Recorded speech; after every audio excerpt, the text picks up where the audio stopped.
잠언 27장입니다.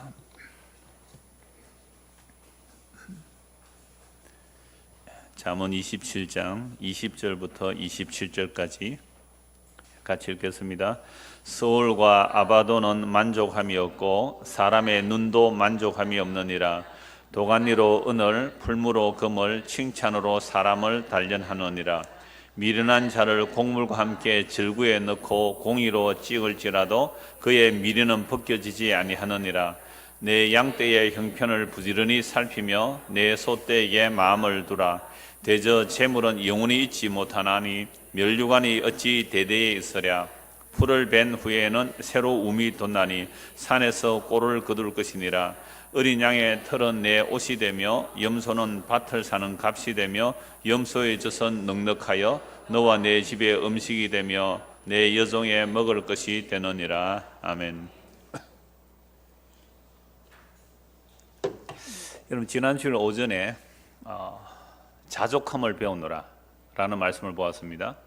바울 사도가 예수님을 만나고 나서 정말 복음을 전하는데 너무너무 힘들고 어려운 일만 많이 닥치죠. 심지어 사탄의 가시까지 와서 3번이나 간절히 하나님 이 가시 제거해달라고 3번이나 간절히 기도했는데 하나님께서는 내 은혜가 너에게 족하다라고 말씀하십니다. 그때부터 바울은 알았어요. 내가 약할 그때에 하나님이 강하시구나. 내가 강해짐으로 하나님을 드러내는 것이 아니라 내가 약해짐으로 하나님만 드러나구나. 이걸 알았던 거죠. 그러니까 그는요, 누가 칭찬을 하거나 누가 무슨 말을 하거나 간에 그것은 내가 한 것이 아닙니다. 그것은 내가 한 것이 아닙니다. 이게 막 입에 그냥 달고 살아요. 그게 입에 발린 말이 아닙니다. 정말로 그러한 삶을 살았거든요. 그러면서 내가 부여에도 처할 줄 알고 빈곤에도 처할 줄 알고 일체의 비결을 배웠다.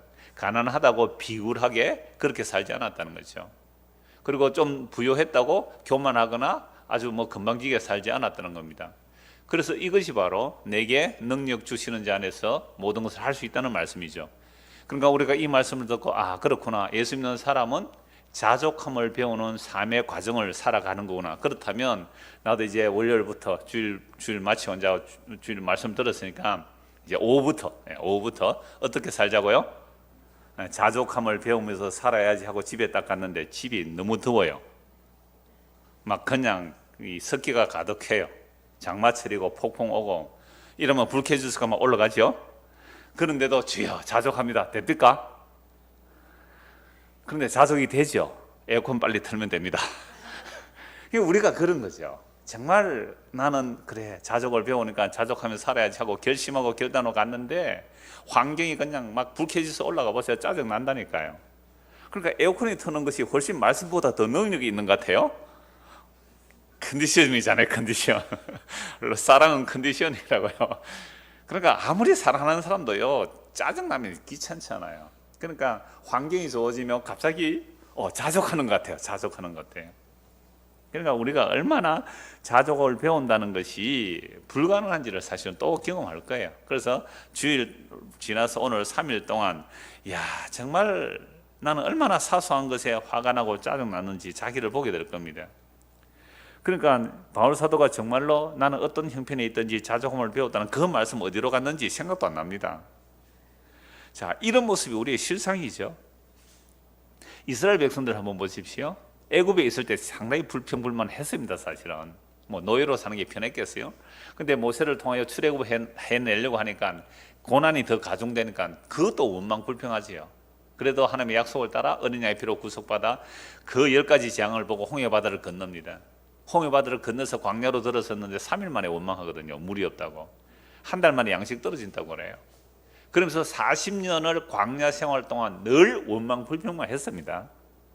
하나님의 약속을 믿지 못하겠다는 거죠.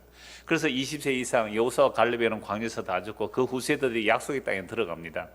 약속의 땅에 들어가서 사사시대가 되죠. 이런 사사시대에 어떻게 살아갑니까?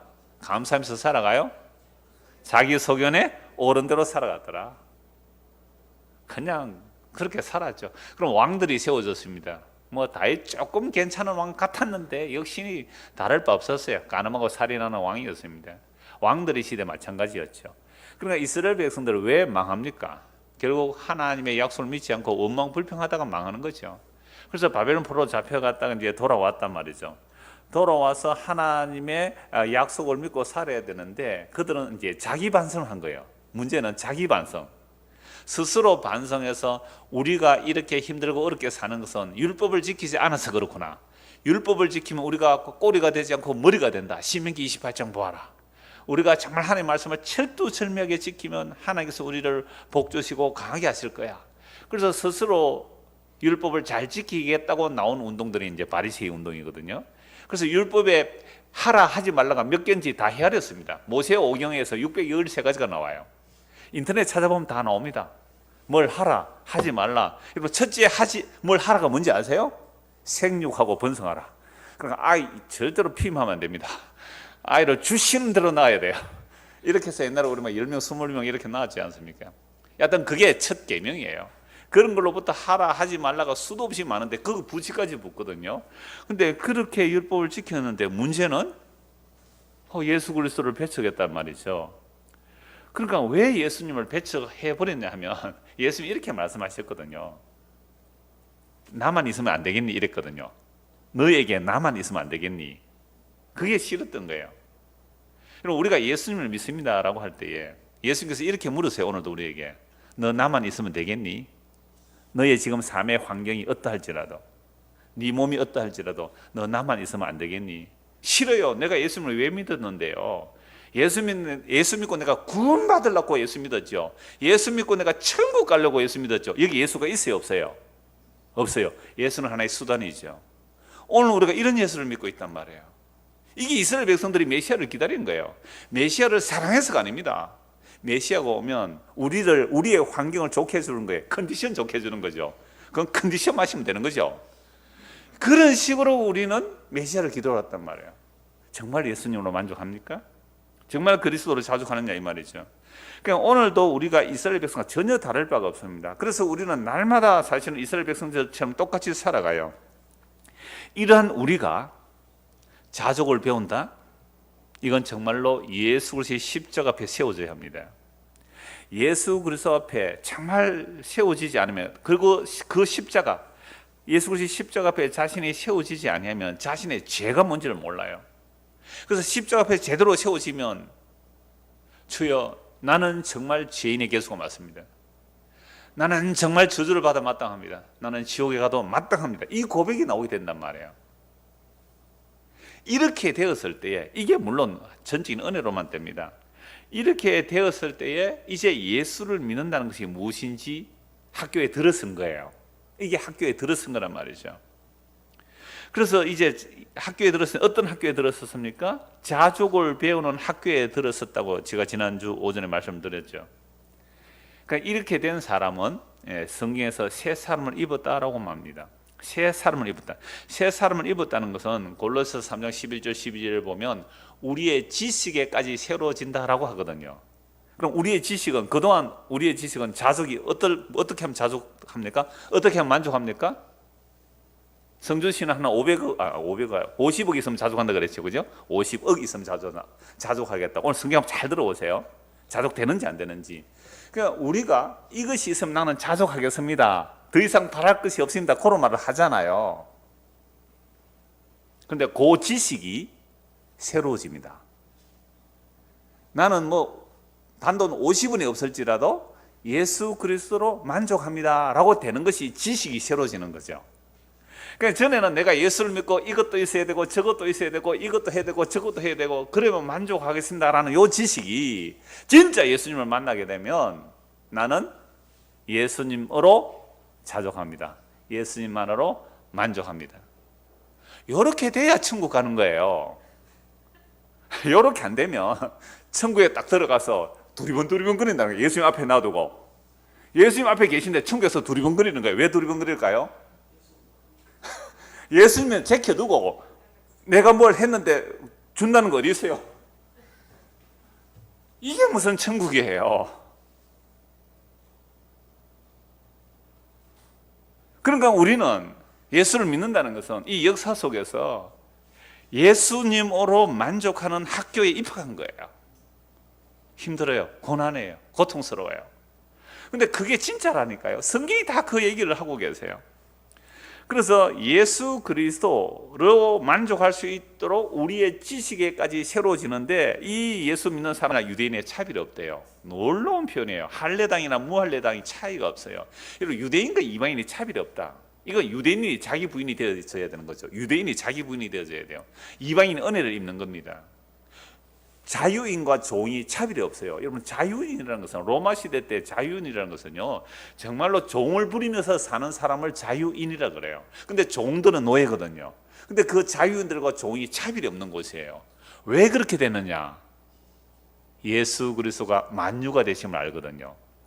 이게 지식까지 새로워져요. 예수 그리스도가 전부예요. 그러니까 내가 너의 주인이라 할지라도, 너는 나의 노예일지라도 서로 뭐라고요? 형제로 사랑할 수 있는 거예요. 이런 일이 있을 수 있을까요? 아니, 나는 주인이에요. 얘는 노예예요. 같이 예수를 믿었어요. 노예하고 주인하고 차별 없이 형제로 서로 사랑할 수 있는 것은 노예도 뭐로 만족하니까 그래요? 예수 그리스도로. 주인도 예수 그리스도로. 그게 그래서 예수님을 만유라 그래요. 그래서 그리스도는 만유시라는 거죠. 만유. 만유라는 것은 전부라는 겁니다. 그래서 모두가 그리스도로 만족하는 것을 뭐라고 그래요? 천국이라고 합니다. 천국은 간단하죠. 너나 나나 예수 그리스도로 만족하면 그곳이 뭐가 돼요? 천국이 돼요. 자, 그런데 오늘 말씀해 보면 만족하지 못하는 것 또는 만족하지 못하는 곳이 돼요. 만족 못하는 것. 본문 20절 보겠습니다. 스올과 아바도는 만족함이 없고 사람의 눈도 만족함이 없느니라, 그렇게 되어 있죠. 그러니까 스올과 아바도는 만족함이 없고 사람의 눈도 만족이 없다. 즉 스올과 아바도는 같은 뜻인데요, 죽은 자들이 가는 곳, 무덤, 죽음의 자리를 말할 때 스올, 아바돈 그렇게 말합니다.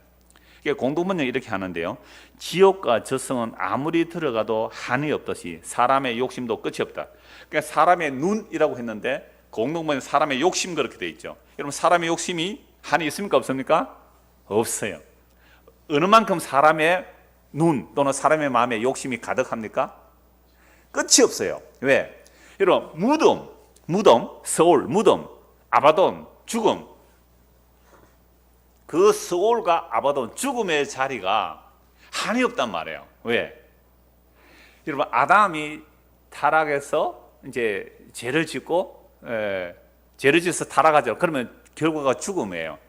그러면 아담 이후로 죽은 인생들이 여러분 몇 명 될까요? 아담 이후로 이 지구상에서 죽은 인생들이 얼마나 될까요? 이 지구 위에다가 켜켜이 쌓아도 다 못 살 거예요, 아마. 지금 인구가 약 75억 명이 넘어요. 지금 인구가 75명. 이거요, 세계 인구시계 인터넷 하면 나와요. 자자자자자자자 올라갑니다. 올라가는 인구 숫자가 지금 한 75억 명이 넘거든요.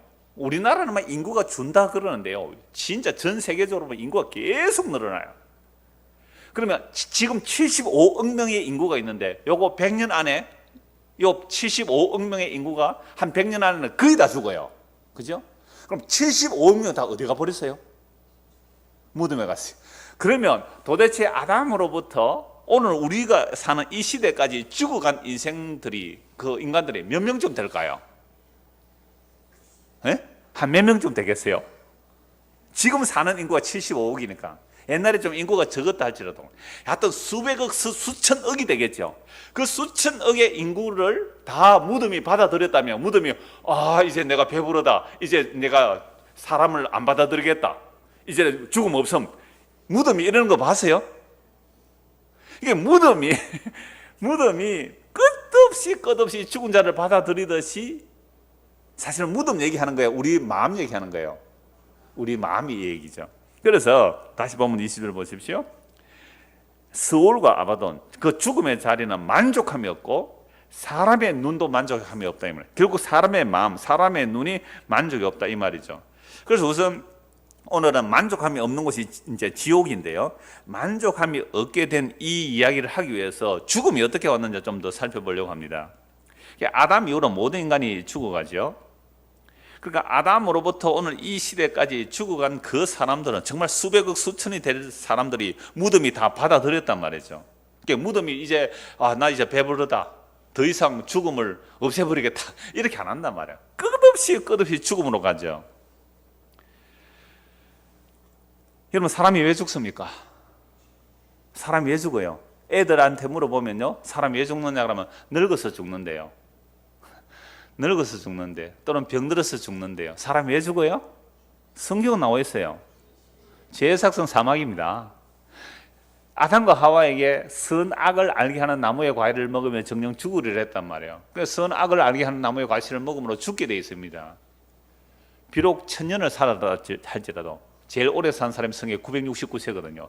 무려 1000년을 가까이 살았다 할지라도 그 결론은 다 죽었더라 되어 있단 말이에요.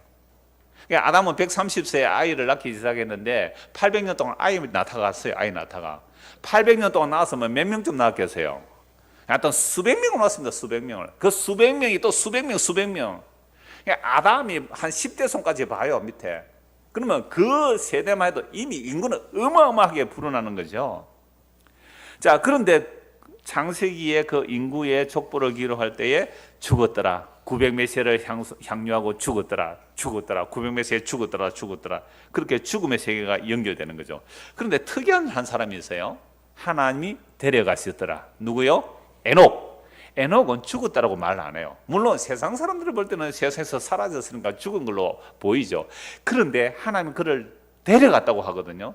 하나님과 뭐였어요? 동행하였더라. 하나님과 동행하였더라. 65세 때 머두셀라 낳고, 머두셀라 낳을 때 계시를 받아요. 그게 에녹서에 유다서에 나와요. 그러니까 이 에녹이 하나님의 심판을 알게 되죠. 머두셀라가 죽으면 하나님의 심판이 온다는 것을 알고 나서 300년 동안 하나님과 동행했어요. 정말 종말론적으로 살았죠. 그래서 다른 사람의 3분의 1도 살지 못하고 데려가 버렸어요. 그러니까 예수님 뭐 하나님의 약속을 안 믿는 사람들은 요절했다, 뭐 행방불명됐다, 뭐 이렇게 안 하겠어요. 그런데 이 사람에게 놀랍게도 죽었다는 말이 없고 데려갔다는 말이 있거든요. 이건 뭘 말하는 겁니까? 결국 하나님과 동행하는 자는 죽었다고 말하지 않고 하나님의 약속 안에 들어갔다라고 말하는 거죠. 자, 그러나 겉으로 보기에는요, 모든 인간들은 다 죽어가고 있습니다. 죽음의 이유를 모르는 채 죽어가고 있어요. 로마서 5장을 한번 찾아보겠습니다. 로마서 5장입니다.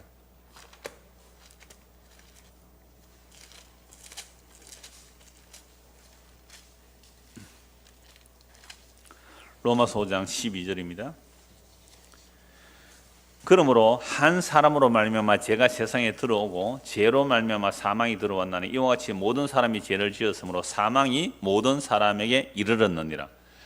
여러분, 요즘 시대가 개인주의가 정말 극도로 발달된 시대죠. 그러니까 개체주의, 개인주의가 강해요. 제가 주일 5회도 좀 말씀을 드렸습니다만은, 그러니까 개인주의가 강하다 보니까 아담이 죄를 지어서 아담 때문에 우리가 죽는다 하면 억울해합니다, 사람들이. 나는 선악과를 안 따먹었는데 왜 내가 아담 때문에 죽느냐라고 말을 하잖아요. 그러니까 보세요. 죄가 한 사람 아담 안에 들어왔다 할 때 제가 종종 인용하는 것이 우리가 아담의 옆구리에 있었다고 말씀하죠. 성경은 우리의 조상의 허리 속에 있었다고 표현하니까 우리가 아담에게서 쭉 늘어난 거죠. 고무줄처럼 쭉 당겨놓은 거예요. 그러니까 시간을 거슬러 휙 이렇게 올리가면요, 타임머신 타고 시간을 거꾸로 돌리면 우리는 다 어디로 갈까요? 자꾸만 뒤로 가서 어디로 가요? 아담의 허리 속에 다 있는 거죠. 그러니까 아담이 선악과 따먹을 때 우리는 아담의 허리에 속하여 선악과 따먹은 거예요. 그게 증거가 있어요. 증거가. 내가 선악과 따먹었다는 증거가 있다니까요. 여러분, 재판할 때 증거를 가지고 재판하죠. 그 증거가 뭐예요? 모든 세상의 선악의 판단을 누가 한다? 내가 하고 있어요. 내가. 선악의 판단을 내가 한다니까요. 여러분, 축구 볼 때에 요즘 이거 하대요. 이거 비디오 판도. 왜 이거 해요? 워낙 싸우니까 골인이다, 골인 아니다. 그럼 어떻게 해요? 비디오 판도. 그럼 정확하게 나오잖아요. 여러분, 정말 내 중심으로 판단하면 골이 탁 들어갔을 때에 일본 골키퍼가 인정합니까? 탁 내놓고는 아니고 이러잖아요. 그러니까 정말로 그 사람이 선악의 판단을 자기 중심으로 했기 때문에 그렇거든요. 그래, 선악의 판단을 내 중심으로 안 하면 어떻게 해야 돼요? 골이 맞습니다 하고 들고 와서 항복을 해야지, 자기가. 비디오 판독하라고 하는 게 아니라. 그러니까 이미 우리가 선악의 판단을 우리가 하고 있으니까 이게 선악과 땅 증거예요. 나 아담과 같은 죄 안 지었다. 아니요. 우리의 본성이 이미 아담과의 선악과를 따먹은 우리의 모습입니다. 자, 그렇기 때문에 죽어요. 그러니까 죽음의 이유를 몰랐는데 죽는 이유를 이제 설명을 합니다. 13절 보십시오. 죄가 율법이 있기 전에도 세상에 있었으나 율법이 없었을 때는 죄를 죄로 여기지 아니하였느니라. 그럼 창세기를 누가 기록했어요? 모세가 기록했습니다. 물론 하나님의 특별한 계시로 모세에게 이제 주어졌는데, 여러분 창세기를 기록하자고 그 다음 내용이 뭐예요? 출애굽기죠. 출애굽기에서 무엇이 선포됩니까? 율법이 선포되죠. 그럼 율법을 왜 주시는 거예요? 아담으로부터 우리가 왜 죽어가는지 이유를 설명하는 게 율법이에요. 그래서 율법이 주어진 것은 왜 죽었는지 이유를 알아요. 왜 죽어요? 죄 때문에 죽구나. 이게 율법이에요. 그러니까 율법이 없으면 죄를 죄로 알지도 못했어요. 그래서 율법이 가입한 것은 우리를 죄 아래 가두고 죄로 심히 죄되게 하고, 그래서 우리가 율법 아래 갇혀 있음을 알게 하여 하나님의 긍휼을 바라보는 몽학 선생으로 율법이 주어진 거예요. 이게 법이 주어짐으로 인하여 법을 지켜서 내가 살아야지라고 나오는 사람은 아직도 주님 앞에 안 세워진 거예요. 법이 주어짐으로 이거 내가 죽었구나 라고 하는 사람이 뭐예요? 주님을 만난 거예요. 그러니까 로마서에 보면 바울이 그래요. 그러니까 내가 주님을 율법의 뜻, 율법의 의미를 깨닫기 전에는 내가 율법에 대해서 살아있었다 그죠?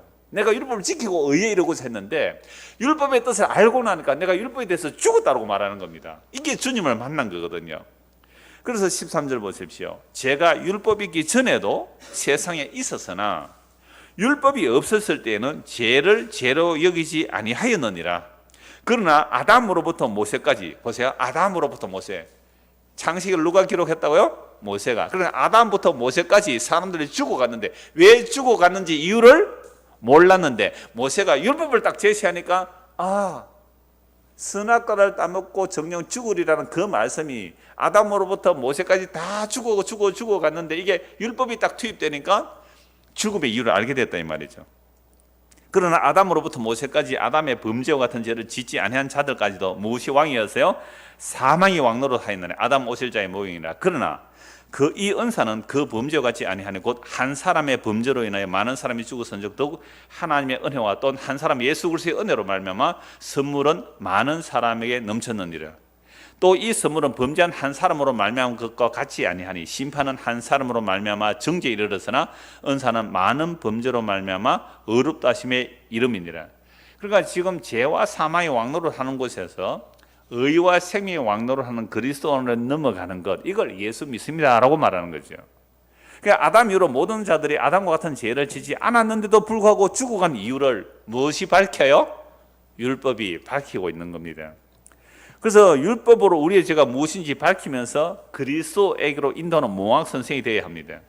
그래서 모형이라는 것은 아담 안에서 사망이 왕노릇하지만 이제 예수 그리스도 안에서는 생명이 왕노릇하는 겁니다. 그래서 우리가 예수를 믿는다는 것은 이제 예수 그리스도 안에서 예수님의 생명이 나의 왕이 되어 주셔서 내가 그 생명 안에 들어간다. 이게 예수 믿는다라는 말이죠. 자, 그럼 우리가 예수님의 생명 안에 들어왔으니 죽으면 됩니까? 안 됩니까? 안 되잖아요. 그런데 죽잖아요. 이걸 가지고 문자제로 따지니까 옛날에 영생교라는 교단이 나와요. 영생교. 심지어 신신들도 그런 말을 했다 그래요. 안 죽는다고, 14만 4천이 이루어지면 우리가 안 죽는다고. 그러면 도대체가 생명의 왕노를 하는 곳에 들어왔다는 말이 무엇일까요? 이 역사 속에는 아까 제가 에녹 얘기했죠. 에녹이 데려갔다 그러고요. 데려갔다.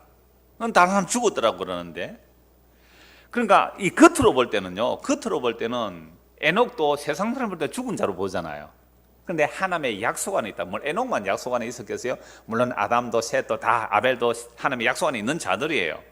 그러니까 이 역사 속에서는 모든 인류의 죽음이 계속됩니다. 겉으로는 죽음이 같아 보여도 세상 사람 볼 때 죽음이 똑같아 보여요. 그러나 분명히 성경에 두 종류의 죽음이 있습니다. 하나는 하나님의 약속 안에서 죽는 죽음이 있고 약속 밖에서 죽는 죽음이 있죠. 하나님의 약속 안에 죽는 자를 예수님께서 이렇게 말씀하세요.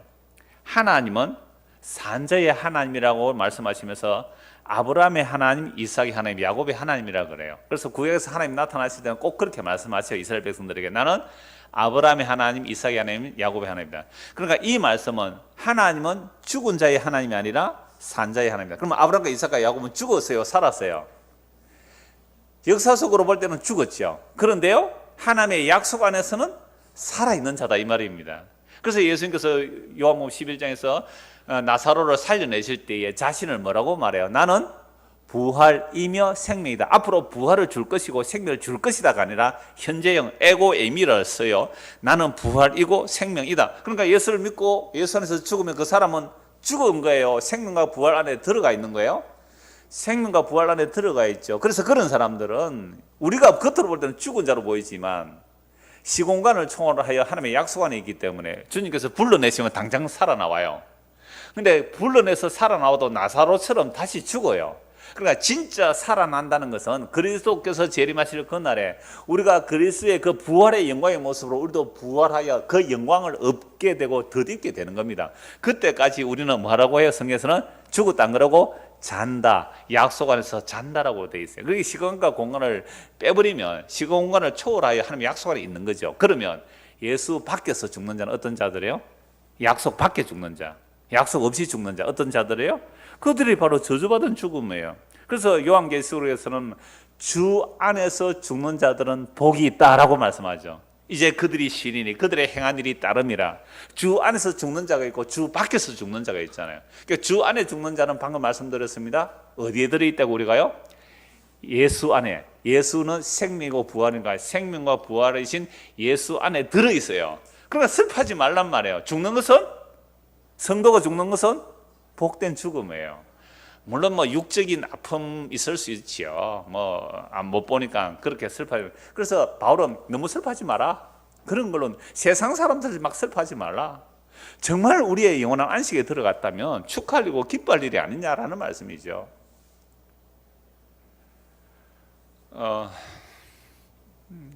그 라디오로 제 설교, 인터넷도 저희 접속을 잘 안 하시는 분이고 라디오로 듣는 분이 있었어요. 근데 이분이 그 교통사고로 중환자실에 있다가 이제 일반 병실로 옮겨졌는데 중환자실에 있으면서 굉장히 충격을 받고 이렇게 나오면 좀 선망이 생길 수가 있다고 그래요. 그래가지고 막 자기를 다른 사람이 막 이렇게 뭐 장기를 적출해낸다는 이런 막 공포심에 떨는 거예요.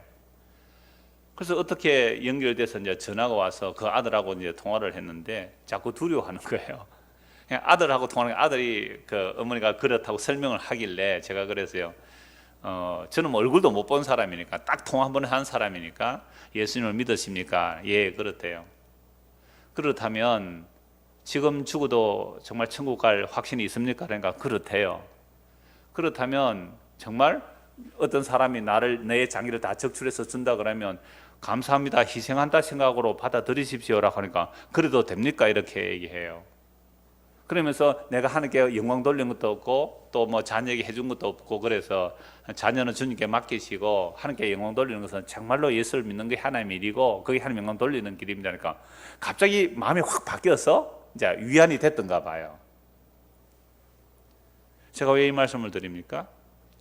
이분이 평소에 예수님을 잘 믿는다고 했지만 어떤 중환자실의 환경이 안 좋은 곳에서 뭐 얼마나 힘든 과정을 겪었어요. 그러면서 죽음에 대한 공포가 올 수가 있단 말이에요. 이렇게 말하는 저도 뭐예요? 교통사고 나가 중환자실에 있다가 오면 누가 날 죽일까 싶어서 뭐 벌벌 떨 수 있잖아요. 우리 인간은 그렇게 약해요. 자, 그러할지라도 정말로 그 사람이 그리스도의 생명 안에 있다면 그렇게 말해도 상관없다 이 말입니다. 그렇게 말해도. 왜요? 하나님의 약속은 영원하시기 때문에 그렇거든요. 그래서 그리스도 안에서 죽는 자는 정말 복 있는 죽음이라는 말씀을 우리가 알고 믿는다면 죽음조차도 수납이 안 되겠습니까? 받아들일 수 안 있겠느냐 말이죠. 자, 그러면 그리스도 밖에 죽는 자들은 어떤 모습일까요? 그리스도 밖에서 죽는, 약속 밖에서 죽는 자들 한번 보면 좋아요. 에스겔 32장을 한번 보겠습니다. 에스겔 32장.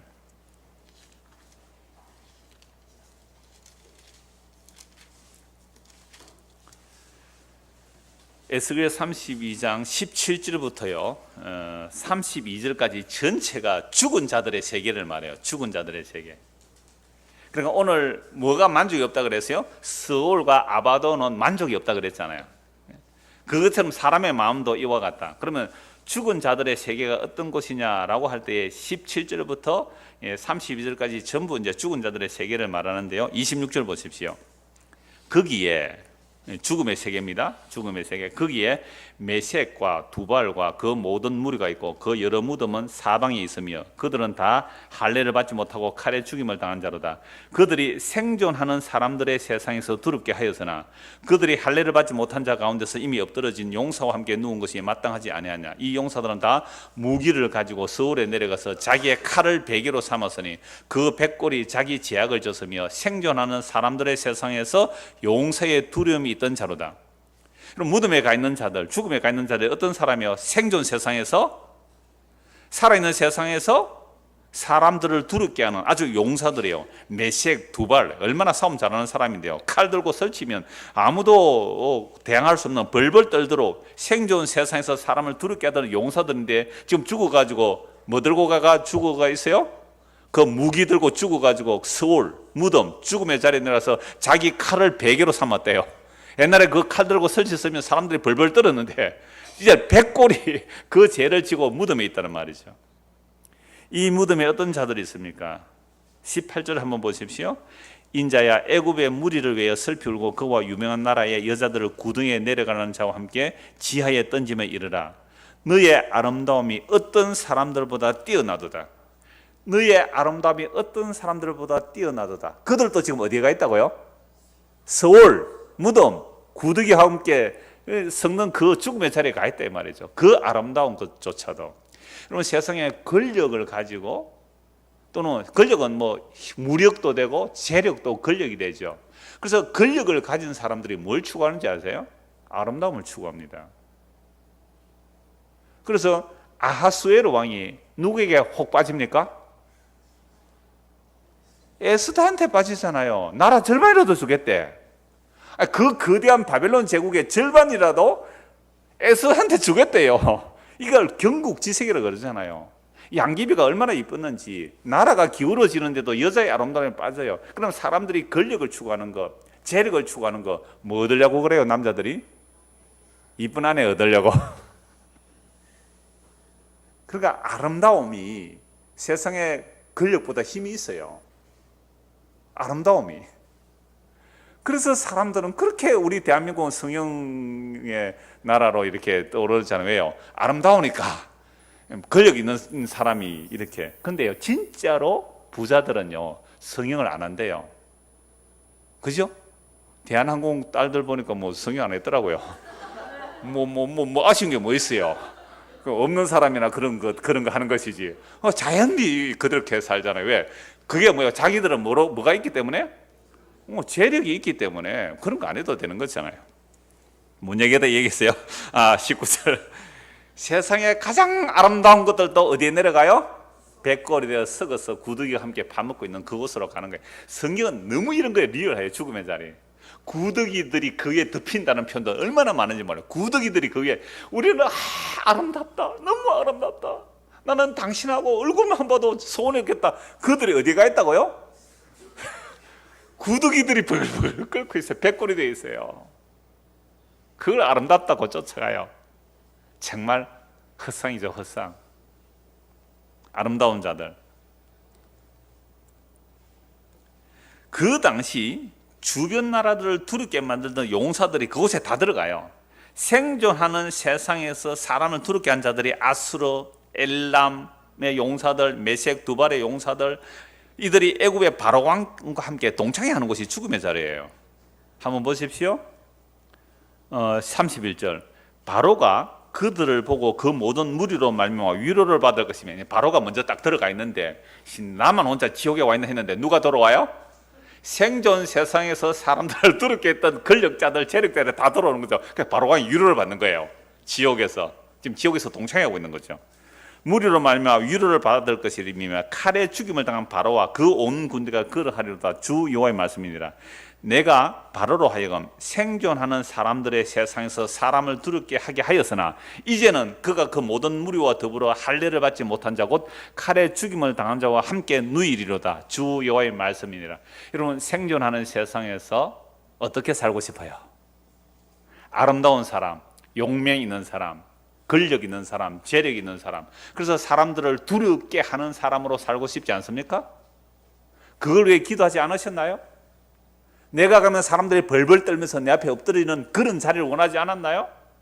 생존 세상에서 사람을 두렵게 하는 자들이 어디에 가 있어요 지금? 예? 지옥에 가 있죠. 이거 소원해요? 이거 좋아요? 이렇게 되기를 좋아해요? 이걸 원해요? 성경 너무 분명해요. 그래서 만족함이 없는 것이 죽음의 자리라는 말씀입니다. 이 세상에 어떤 권력과 재력과 아름다움을 추구해도 그것조차 죽음의 자리에 들어가 버리죠. 그 죽음의 자리는 만족이 없는 것입니다. 그 죽음의 자리에 어떤 사람이 들어갑니까? 자기 족함을 알지 못하고 자기 눈에 보이는 욕망을 쫓아 살았던 사람들이죠. 그러니까 이 무덤처럼 사람의 눈이 만족이 없다는 것은 단지 눈의 문제만이 아니죠. 타락한 우리 사람의 문제고 사람의 자리인 마음의 문제이죠. 그래서 우리 마음에 자족이 없는 거죠. 세상 속담도 있습니다. 바다는 메워도 사람의 마음은 못 메운다고요. 영국 속담이라 그러더라고요. 이러한 우리 마음에 만족이 없는, 자족이 안 되는, 우리 마음이 마치 무덤처럼 끊임없이 무언가를 채우려고 하는 이유가 뭘까요? 성경을 이제 몇 곳을 찾아가면서 보겠습니다. 잠언 30장을 보겠습니다. 잠언 30장 15절. 그러니까 만족하지 못하는 것들이 몇 가지 있대요. 만족하지 못하는 것들. 잠언 30장 15절, 16절 같이 한번 읽겠습니다. 그 머리에게는 두 딸이 있어 다오하느니라. 족한 줄을 알지 못하여 족하다지 아니하는 것 서너시 있나니 곧 서울과 아이 베지 못하는 태와 물로 채울 수 없는 땅과 족하다지 아니하는 불이라. 자, 그 머리에게는 두 딸이 있는데요. 뭐 한다고요? 맨날 다오한대요. 옛날에도 이 말씀 드리는데 그 머리에는 학문이 없어요. 배설기관이 없어요. 그 머리는 피를 빨아먹잖아요. 그러니까 사람의 이 다리 같은 피만 빨아먹어요. 피는 버릴 게 없는 진짜 좋은 영양가잖아요. 그래서 학문이 없어도 돼요. 그 정도로 소비는 안 하고 그러니까 받아들이기만 하는 그런 모습을 그 머리로 표현하는 거죠. 그러니까 다오 하는데 족한 줄을 알지 못해요. 족하다지 않은 것 서너시 있나니. 그래서 이 말씀 볼 때마다 생각나는 게 우리가 어릴 때 그머리 많이 물렸거든요. 그러면 그머리를 잡아서 죽이는 방법, 항문을 뒤집어 버리는 겁니다. 항문이 없으니까 아예 입을 그냥 이렇게 아주 가는 나무 꼭지가 이렇게 딱 뒤집어 버려요. 그러면 얘가 이제 말라 죽죠. 그리 뒤로 던져 놓으면. 우리 어릴 때 그렇게 놀았어요. 그머리 잡아서 말려 죽이는 방법. 이놈의 그머리가 보세요. 배설기관도 없이 끊임없이 달라 쫄라대죠. 이것처럼 족하다 하지 아니한 것 서너시 있는데 서울 나오죠. 서울. 지금까지 무덤에 대해서 얘기했죠. 서울. 그것처럼 아이 베지 못하는 태. 아이 베지 못하는 태는 뭐 아무리 결혼을 해도 아이를 못 낳는 그런 배를 아이 베지 못하는 태 또는 물로 채울 수 없는 땅. 그렇게 비가 많이 와도 그죠? 쑥 다 빠져버리잖아요. 그리고 족하다지 아니하는 불. 그죠? 불이 태워도 뭐 만족 안 하잖아요. 불이. 이 불을 야고보서는 또 혀라고 말려 인생을 불살라는 혀가 불이라 그래요. 인생을 불살라버리는 그 끊임없는 불, 인생을 불태우는 그 불이 혀라고 말하기도 해요. 자, 이런 것들은 결국 만족감이 없는 것을 말하죠. 자, 한번 바로 뒤에 전도서 1장을 한번 보십시오. 전도서 1장 8절. 모든 만물이 피곤하다는 것을 사람이 말로 다 말할 수는 없나니 눈은 보아도 족함이 없고 귀는 들어도 가득 차지 아니하도다. 눈은 보아도 족함이 없고 귀는 들어도 결코 가득 차지 않습니다. 아이들이 만화 좋아하지만 이런 만화 평생 다 봐도 다 못 봐요. 만화가. 영화 좋아하는 사람 평생 영화 다 봐도 얼마 못 봐요. 이 세상 만들어진 영화. 세상에 좋은 음악 많아요. 평생 음악만 들어도 다 못 듣고 죽어요. 우리의 눈은 그 욕망이 끝이 없죠. 기도 끝이 없어요. 그러면 음악도 좋은 음악 듣는 사람은 정말로 그 좋은 음악 듣기 위해서 악기를 수억 원짜리 산대요. 악기를 앰프 하나 수억짜리 산대요. 기가 족함이 없거든요. 이게 진짜 좋은 음악은요, 음이 분리돼서 나오는데 그 음이 촉촉하다 또는 그 음이 좀 건조하다 이런데요. 음악 듣는 사람들. 우리 차재성 교수 아시죠? 2년 전에 우리 교회 아신 그분이 신학교 가기 전에 사업을 했는데 그 전축 케이블 장사를 했대요. 그러니까 벌써 뭐 30년 전의 이야기인데 케이블 1m에 100만 원짜리 전축 케이블인데 1m에 100만 원짜리를 그 장사했다는 거예요. 그래 마산에 오기도 하고 그랬다고 그러던데. 그러니까 케이블 1m가 100만 원이니까 한 5m 하면 케이블 하나만 해도 어때요? 500만 원 아닙니까? 케이블이 500만 원짜리 쓴다 그러면 전축은 얼마짜리 썼겠어요? 이거 왜요? 귀는 들어도 족함을 모르겠어요. 더 좋은 거, 더 좋은 거. 눈도 마찬가지예요. 눈도 더 좋은 거, 더 멋있는, 더 아름다운 거. 혀도 입맛도 마찬가지예요. 더 맛있는 거, 더 맛있는 거. 뭐가 없어요? 족함이 없는 거죠. 전도서 4장 8절도 한번 보십시오. 4장 8절. 만족이 없는 곳이 지옥입니다. 사실은 족함이 없는 곳이 지옥이에요. 8절. 어떤 사람은 아들도 없고 형제도 없이 홀로 있으나 그의 모든 수고는 끝이 없도다. 아들도 없고 형제도 없는데 혼자서 수고를 끝없이 한다는 거죠. 또 비록 그의 눈은 부요를 족하게 여기지 아니하면서 굉장히 부자가 됐는데도 아들도 없고 형제도 없는데 자꾸 부자 되면서 그 눈은 자기 부요함에 뭐가 없다는 거죠? 만족이 없죠. 족하지 아니하면서 이르기를 내가 누구를 위해 이같이 수고하는 거 나를 위하여는 행복을 누리지 못하게 하는 거 하여도 이것도 헛되어 불행한 노고로다. 아니 혼자 살면서 뭐 평생 먹고 살 것이 아니라 정말 어마어마하게 부를 쌓았는데 그걸 멈추지를 못하는 거예요. 멈추지를 못해요. 한 50억만 있으면 충분히 살 건데 50억 되는 거 500억이 보이는 거죠. 500억 보이는 거 5천억이 보이는 거예요. 그러니까 눈으로 이렇게 부요를 촉하게 여기지 않는 겁니다. 왜? 우리 눈이 만족이 없지. 아까 우리 마음의 욕심이 만족이 안 돼. 그러니까 평생 이래 살다가 어디로 간다고요? 지옥으로. 이게 불행한 노고로다. 불행한. 여러분들 이 자본주의 막 욕하기는 사람도 있고 하는데요. 재벌들 막 욕하고 하는데 그 자본주의 재벌들을 욕먹이는, 그러니까 힘들게 하는 가장 좋은 방법이 뭔지 아세요? 적게 먹고 적게 쓰시면 됩니다. 적게 먹고 적게 소비하면 돼요. 재벌들은 대량 소비, 대량 생산, 대량 소비를 함으로 재벌들이 돈을 많이 가져가거든요. 그러니까 그렇게 못하게 하려면 우리가 가장 적게 먹고 가장 적게 소비하면 돼요. 그럼 재벌 되게 힘들어해요. 그런데 우리가 됩니까 안 됩니까? 그게 안 돼요. 에어컨을 빵빵 틀는데 이제 이거 선풍기 붙이라고 해보세요. 안 한다니까 사람들이. 차를 타고 다니는데 대중교통만 이용하고 걸어 다니면 안 한다니까요. 그게 우리의 욕망이 묻은 것 같죠. 이 얘기를 하는 거죠. 오늘 잠언 27장 20절 한 말씀은 결국 우리 안에 지옥임을 말하는 거죠. 우리 안에 자족 없고 만족 없는 상태를 말해요. 그럼 왜 이렇게 돼요, 인간이? 너무 잘 아는 말씀, 에레미야 2장 13절. 이스라엘 백성들이 두 가지 악을 행했는데 하나는 생수의 근원인 하나님을 버린 것과 스스로 웅덩이를 팠는데 물을 저축하지 못할 터지는 웅덩이에요. 한마디로 밑 빠진 독에 물 붓기예요. 내 안에 자족이 없으니까 끊임없이 온갖 것으로 채웁니다. 권력을 원하는 사람 권력을 채워보고. 근데 이게 밑 빠진 독에 물 붓기예요. 돈을 좋아하는 사람 돈을 채워봐요. 밑 빠진 독에 물 붓기예요. 왜? 만족이 안 돼요. 아까 혼자 사는 사람 이야기 봤죠? 한 10억만 하면 평생 먹고 혼자 살 수 있는데 그걸로 만족이 안 돼요. 끊임없이 더 하지만 평생 그렇게 살다가 죽어가는 인생이에요. 왜요? 그게 자기가 안에 밑 빠진 독인 줄 모르거든요. 생수의 근원이신 하나님을 버린 것, 생수 끊어진 것을 모르니까 끊임없이 밑 빠진 독에 물 붓고 물 붓는데 외형적으로는 커져요. 어마어마한 부자가 되어도 결코 만족이 안 되는 거죠. 이보다 더 지옥 같은 삶이 어디 있어요? 이게보다 더 지옥하는 삶이 어디 있어요? 그래서 여간 채소를 먹을지라도 가난하고 정직하게 살면서 채소를 먹을지라도 재산이 많고 불우한 것보다 얼마나 행복하냐. 이게 참된 지혜거든요. 특별히 자본주의가 팽배한 이 시대 속에 사람은 전부 어렵다 어렵다 힘들다 힘들다 못 살겠다 못 살겠다. 진짜 못 살겠어요? 진짜 못 살겠어요? 먹을 거 없어요? 입을 거 없어요? 그러니까 우리가 성령 안 본다는 얘기예요. 적어도 우리가 예수님을 믿는다는 것은 우리의 지식까지 새로워져야 돼요.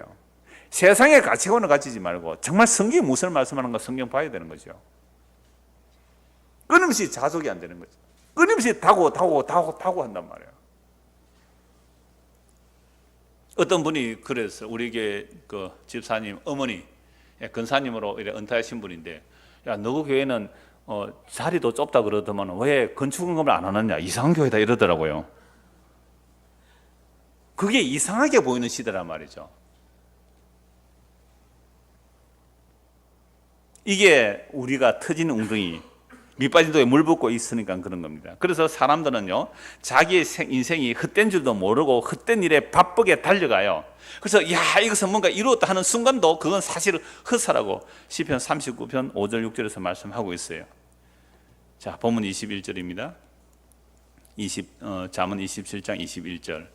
자, 도가니로 은을, 풀무로 금을, 칭찬으로 사람을 단련하느니라. 여러분 27장 2절 한번 보십시오.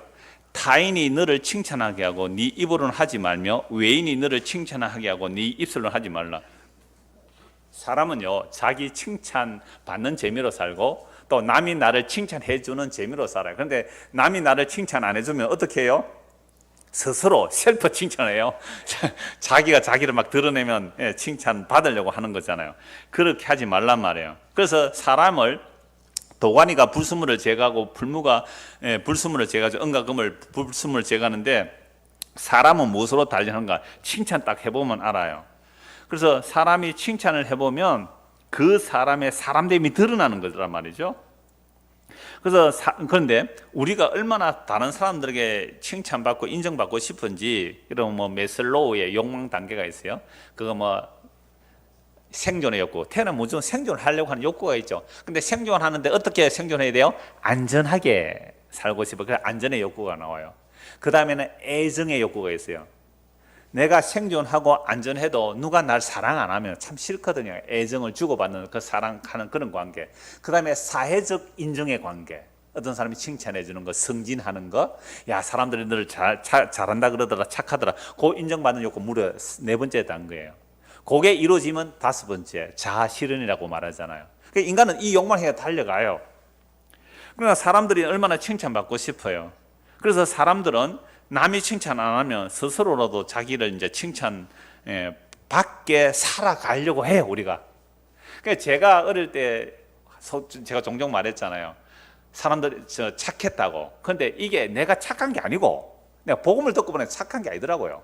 착한 게 아니고 그게 착하다는 칭찬을 듣고 싶은 욕망이었더라고요. 우리 집사람이 하는 말이 그거예요. 당신은 복음 알고 나서는 좀 못됐었다 그래요. 복음 몰랐을 때는 착했는데 복음 알고는 좀 못됐었다 그래요. 그 왜? 일부러 제가 해본 거예요. 이게 정말 내가 성격상으로 좀 착하고 유했는지, 정말 하나님의 은혜로 그랬는지. 전자더라고요. 뭐 전자인지 후자인지 알아서 해석하시고. 이게 뭐냐라고 하면, 착하다라는 칭찬을 내가 의도치 않아도 그게 좋았던 거죠. 그죠? 착하다는 그 칭찬이 좋았던 거예요. 그러니까 사람들은 칭찬받고 싶어서 살아갑니다. 시편 49편 한번 보십시오. 시편 49편. 그러니까 벌써 시간이 다 돼 가는데 아직 절반밖에 안 했는데 고민이긴 합니다만, 한 번씩 중간에 결론을 내려갑시다. 지옥이 어떤 것이에요? 만족이 없는 것이 지옥이고, 자족하면 그것이 뭐가 돼요? 천국이 되는 것이죠. 자, 그래서 내가 지금 아무런 칭찬받을 일도 없고 누가 나를 칭찬 안 해도 누구 계시면 나는 만족합니다. 예수님 계시면 만족합니다. 그러면 스스로 내가 사람들에게 칭찬받을 일을 안 해도 되잖아요. 인정받을 일을 안 해도 되잖아요. 근데 사람들은 칭찬받고 싶어서 끊임없이 자기를 위해서 뭔가를 시도합니다. 그래서 그게 이제 시편 49편이에요. 시편 49편.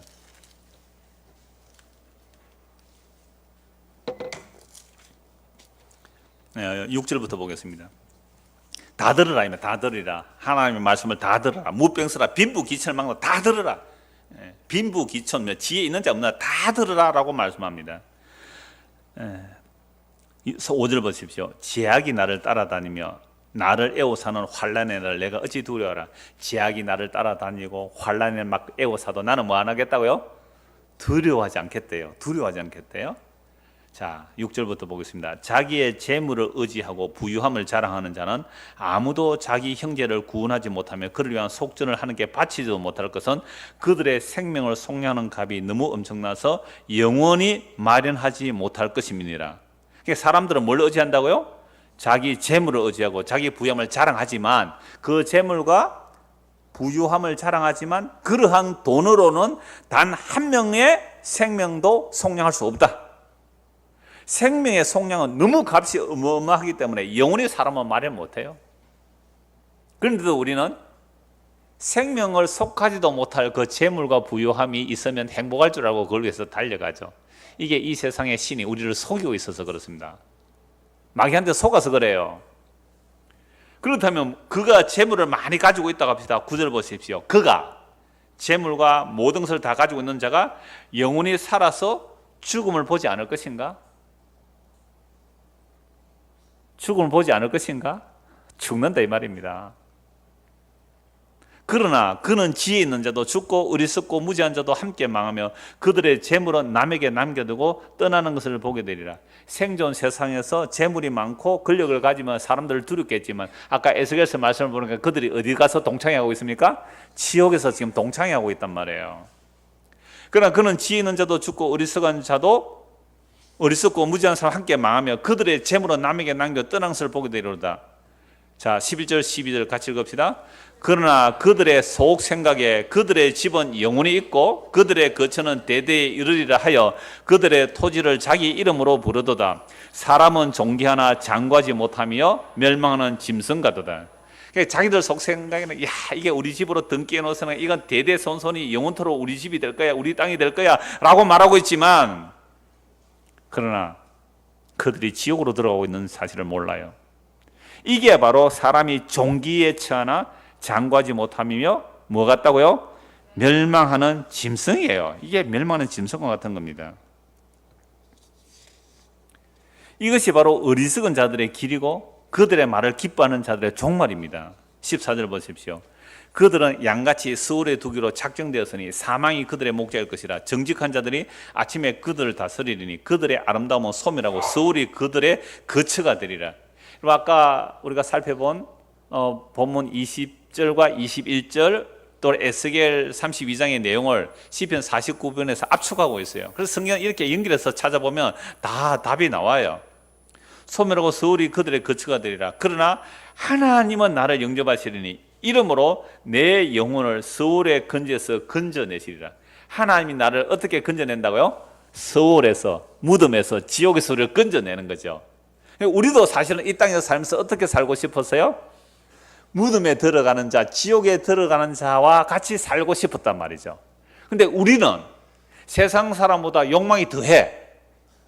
세상 사람들은 자기 힘으로 권력을 가지고 뭐 재물을 가지고 살려고 하는데 우리는 교회당에까지 와가지고 전능한 신에게 빌어서 다른 사람보다 더 빨리 높아지고 더 많은 권력을 가지려고 기도했잖아요. 이 지옥 밑자리에 가는 길이죠. 그죠? 뭐 지옥에 차등이 있겠습니까? 지옥은 다 지옥이지만. 근데 아까 바로가 환영하더라 아닙니까? 와, 너도 왔구나, 너도 왔구나. 그 바로가 환영하는 무리 속에 우리가 갈 뻔했잖아요. 어떻게 갔으면? 서울에 가는 사람들이 가는 그 길을 우리가 원하고 살았기에. 안 그래요? 여러분 정말 먹을 거 입을 것이 있는 줄 알고 족한 줄 알고 감사하면서 사십니까? 끊임없이 더 나은 것을 원해요. 제가 지난주에 오전에 그랬잖아요. 아, 자족합니다 하고 왔는데 갑자기 보니 뭐 자족 안 한 게 너무 많이 보였어요. 아, 이게 뭐라고요? 어디로 가는 길이라고요? 아니, 성경은 어렵지 않아요. 우리가 원하는 그 길로 가면 서울로 가기 때문에 주님께서 우리를 어떻게 한다고요? 서울에서 끄집어내니까 뭐하고는 떨어지겠어요? 권력이라든지 재물하고는 떨어지겠죠. 그걸 고난이라고 그러지만 이게 얼마나 복된 길이에요. 영원한 생명의 길로 가는데. 14절 다시 봅시다. 그들은 양같이 서울에 두기로 작정되었으니, 작정되었으니까 그렇게 가는 거죠. 사망이 그들의 목자예요. 그들의 목자, 예수 그리스도가 우리의 목자 되면, 목자이신 예수님이 우리의 생명을 위해서 우리의 양같이 갈 길을 알지 못하고 제대로 각자 제 길로 갔는데, 우리의 선한 목자 예수님이 우리의 양 대신, 우리가 잘못된 그 길을 대신 자기 목숨 바쳐서, 선한 목자는 목숨을 버려서 우리를 구원해 내시잖아요. 이게 서울에서 건져내는 겁니다. 사망이 그들의 목자가 되죠. 그러나 우리의 목자는 예수 그리스도예요. 정직한 자들이 아침에 그들을 다스리니 그들의 아름다움은 소멸하고 서울이 그들의 거처가 되리라. 그러나 하나님은 나를 영접하시리니 이러므로 내 영혼을 서울의 근세에서 건져내시리로다. 이러면 셀라 하는 거예요. 후렴구가 있었겠죠. 셀라. 사람이 치부하여 그의 집에 영광이 더할 때 너는 두려워하지 말지어다. 그가 죽음에 가져가는 것이 없고 그의 영광이 그를 따라 내려가지 못함이로다. 그가 비록 생시에 자기를 축하하며 스스로 좋게 함으로 사람들에게 칭찬을 받을지라도, 그러니까 은과 금이 풀무를 통해서 연단되듯이 사람은 뭐래요? 칭찬으로 연단하는 거죠. 그러니까 남이 칭찬 안 하니까 어떻게 해요? 비록 생시에 자기를 축하하며 스스로 좋게 하기 위해서 뭘 많이 가지면 돼요? 돈 많이 가져보세요. 들어보는 사람이 많아요. 막 아부하고 칭찬하고 떡고물에 뜯어먹으려고 그래요. 그러니까 자기를 생시에 축하하며 스스로 좋게 하면 사람들의 칭찬을 받을지라도 그들은 그들의 역대 조상들에게로 돌아가네 영원히 빛을 보지 못하는 무덤에 동창회로 가는 거예요. 존귀하나 깨닫지 못하는 사람은 멸망하는 짐승 같다. 우리가 이렇게 어리석어요. 우리가 이렇게 어리석어요.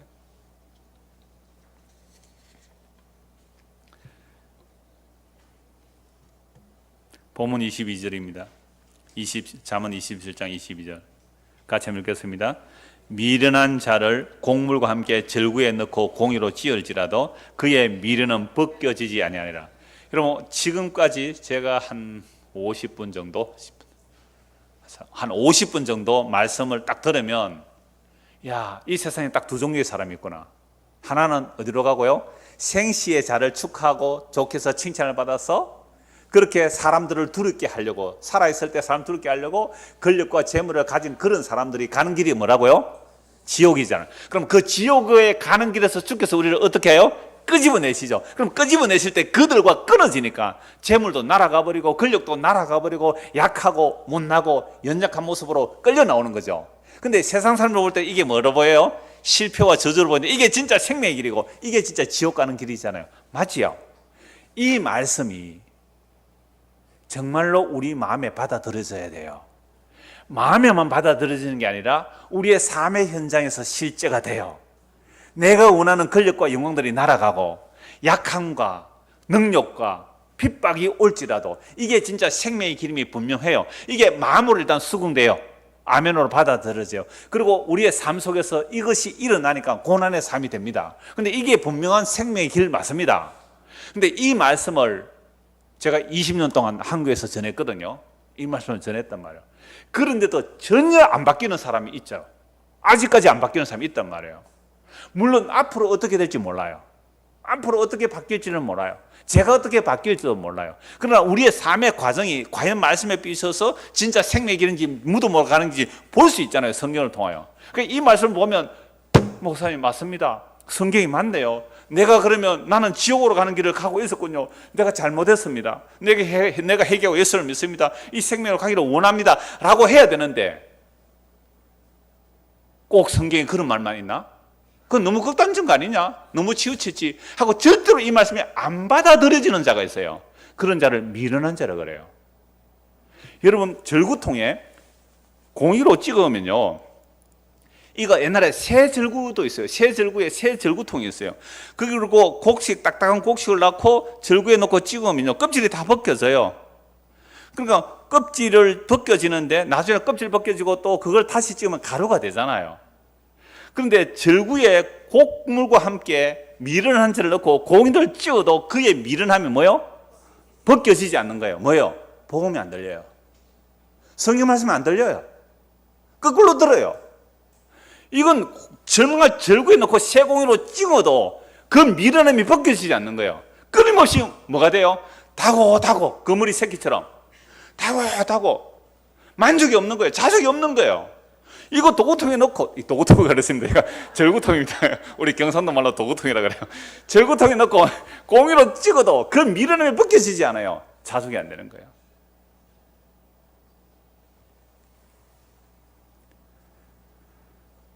그럼 목사님 어떻게 살아라고요? 23절 보십시오. 내 양떼의 형편을 부지런히 살피며 내 소떼에게 마음을 두라. 대저 재물은 영원히 잊지 못하나니 멸류관이 어찌 대대에 있으라. 풀을 벤 후에는 새로 우미 돋나니 산에서 꼴을 거둘 것이니라. 어린 양의 털은 내 옷이 되며 염소는 밭을 사는 값이 되며 염소에 져서 넉넉하여 너와 내 집의 음식이 되며 내 여종의 먹을 것이 되느니라. 이 당시는 물론 농사짓고 목축을 많이 하니까 이렇게 말하지만 오늘날 우리에게 이 말씀을 번역하면 네가 지금 하고 있는 그 일 부지런히 살면서 감사하고 자족하며 살아라. 그럼 하나님께서 먹을 거 입을 거 주실 거고 네 여종에게도 먹을 거 줄 것이고 그 양털로 옷을 짜 입을 것이고 저저로 먹고 살고 밭도 살 수 있을 것이고 충분히 살아가게 할 거니까 자족하며 살아라 이 말씀 아니에요?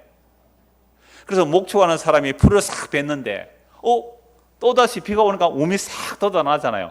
이걸 보면서 하나님께서 어떻게 자기 백성을 살리실지, 어떻게 하나님께서 자기 백성을 새롭게 하실지도 보게 되는 거죠. 풀 베고 나는데 새풀이 싹 돋아나요. 너무 놀라워요. 근데 그런 거 안 하고 어떻게 하든지 사기를 치든지 거짓말 하든지 더 많은 재물을 쌓기 위해서 달려간다면 24절 보십시오. 대저 재물은 영원히 있지 못하나니 멸류관이 어찌 대대에 있겠느냐. 재물과 멸류관, 건세, 권력 이런 것들은 영원하지 못해요. 그저 네가 가진 그 분복, 자기에 맡겨진 분복에 자족하면서 살아라 이 말이에요. 자기 맡겨진 일에 쓸데없는 욕심 부릴 거 뭐 있어요. 자기 분복에 맡겨 살아가라 말이에요. 그러면서 자족하면서 사는 것이 좋은 거죠. 그래서 풀을 벤 후에 새로 우미 돋나니 산에서 꼴을 거둘 것이라 라는 이 말씀과 함께 연결해 볼 말씀이 시편 104편입니다. 시편 104편 보십시오.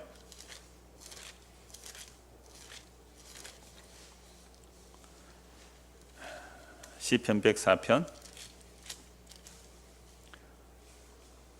13절 보겠습니다. 시편 104편 전체를 보면 다 좋지만 두 절만 보겠습니다. 13절 14절 보십시오. 그가 그의 누각에서부터 산에 물을 부어주시니 주께서 하시는 일에 결실이 땅을 만족시켜 주는도다. 그가 가축을 위한 풀과 사람을 위한 채소를 자라게 하시며 땅에서 먹을 것이 나게 하셔서 사람의 마음을 기쁘게 하는 포도주와 사람의 얼굴을 윤택하게 하는 기름과 사람의 마음을 힘있게 하는 양식을 주셨도다. 여러분 비 어제 아래 많이 왔죠? 그때 짜증나서요 하나님 참 감사합니다 했어요?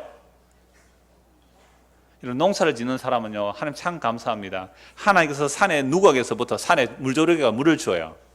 여러분 조그만 텃밭 하나도요 거기 물을 길어서 물을 부어서 거둬들이라면요 우리 한 이 예배당만한 평 이 뭐 한 60평 됩니다. 안에 한 60평 되는 이 밭에 여러분 물을 길어서 그 채소를 거둬 먹으려면요 여러분 하루 종일 여름에는 하루 종일 물 갖다 길어 주어도 다 넉넉하게 물이 안 들어가요.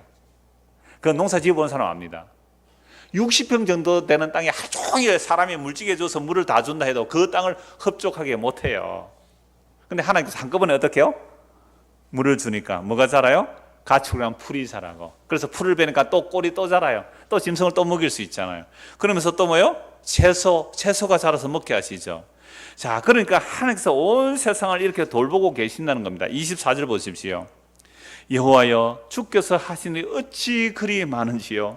주께서 지혜로 그들을 다 지으셨나이다. 주께서 지으신 것들이 땅에 가득하니이다. 거기에는 크고 넓은 바다가 있고 그 속에는 생물곧 크고 작은 동물들이 무수하니이다. 그곳에는 배들이 다니며 주께서 지으신 리오야단이 그 속에서 노나이다. 바다에는요 악어, 괴물, 리오야단, 꼬불꼬불한 뱀 또는 악어로 볼 수 있는데요 이런 무시무시한 동물들도 바다에 사는데 27절 보십시오. 이것들은 다 주께서 때를 따라 먹을 것을 주시기를 바라나이다. 주께서 주신 적 그들이 받으며 주께서 손을 펴신 적 그들이 좋은 것으로 뭐하다고요? 만족하다가 이런 바다의 뱀 같은 악어, 꼬불꼬불한 뱀 같은 이 리오야단조차도 하나님께서 주시면 하나님 주신 것으로 만족해요. 그죠? 이야 놀랍잖아요. 이들이 다 하나님으로부터 만족해요. 근데 하나님께서 딱 낯을 숨기면 어떻게 해요? 그들이 떨어요. 그들이 떨고 주께서 그들의 호흡을 거두고 가면 그들이 죽어서 먼지로 돌아가요. 그런데 놀라워요. 30절 주의 영을 보내어 그들을 창조하사 지면을 새롭게 하나이다. 아까 풀이 베고 나면 우미 돋잖아요. 그러면 이 우리가 흙으로 돌아가지만 그 흙을 하나님께서 어떻게 해요? 새롭게 창조해내시는 거잖아요. 그러니까 자기 일에 분복, 그러니까 자족하면요 더 큰 욕심을 안 부르기 때문에 시간에 좀 여유가 생겨요. 그럴 때 뭐하라고요? 말씀을 보시고 생각하십시오. 그러면 주께서 어떻게 이 천지 만물을 운행하시는지 알게 되고 주여 내가 주님을 알고 믿게 되는 거 이보다 더 큰 기쁨이 없습니다라는 그 자족함을 볼 수가 있잖아요. 또한 자기 죄를 알고요. 그래서 요한복음 7장 31절 39절에 이런 말씀이 있습니다. 명절 곧 끝날에 큰 날에 예수께서 서서 외치리되 누구든지 목마르거든 내게로 와서 마시라. 나를 믿는 자는 성경 이름같이 그 배에서 생수의 강이 흘러나오리라 하시니 이는 그를 믿는 자들이 받을 성령을 가리켜 말씀하신 것이라. 이때는 아직도 성령이 임하지 않았지만 성령 임하고 나니까 그 말을 알아요. 밑 빠진 독에 물 붓기를 하면서 늘 목말라 하는 우리들에게 끊어지지 아니할 영원한 생명수를 자신의 죽으심으로 성령을 통하여 값없이 공급하시는 그 주님을 믿고 사는 자들이 예수님을 믿는 사람입니다. 한 번 더 말씀드리죠. 우리는 밑 빠진 독에 물 붓기를 하면서 늘 목말라하며 살아가는 우리들에게 끊어지지 아니할 영원한 생명수를 자신의 죽으심으로 성령을 통하여 값없이 공급하시는 그 주님을 믿고 사는 자들이 예수님을 믿는 사람들입니다. 이런 사람들은 예수님으로 만족합니다. 지금 그렇지 못하다고 하여도 결국 우리의 인생길에 예수 그리스도만으로 만족한다는 고백이 나오게 하실 것입니다. 왜 그런가 하면 아무도 우리와 함께 할 수 없는 자리, 내가 정말 내 자신으로부터 도망가고 싶은 그 자리에도 주님은 함께 계십니다. 그뿐 아니라 죽음의 자리에까지 함께 하심으로 우리의 영원한 만족이 되시는 분이 예수 그리스도입니다. 그러므로 만족함이 없는 것이 지옥이며 그리스도로 만족하는 것이 천국입니다. 십자가에서 다 이루었다고 하시는 예수님을 주와 그리스도 믿는 사람이 지금 천국을 맛보고 사는 사람들입니다. 이 은혜가 우리에게도 누려지기를 소원합니다. 기도하겠습니다.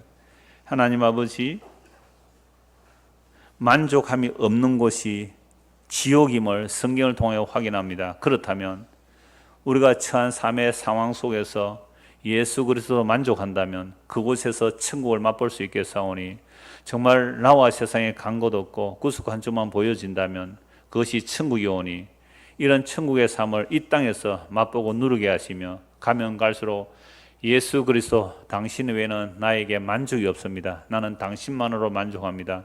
이 고백이 우리의 삶으로 고백되어지도록 은혜를 베풀어 주시옵소서. 예수 그리스도를 받들어 기도드리옵나이다. 아멘.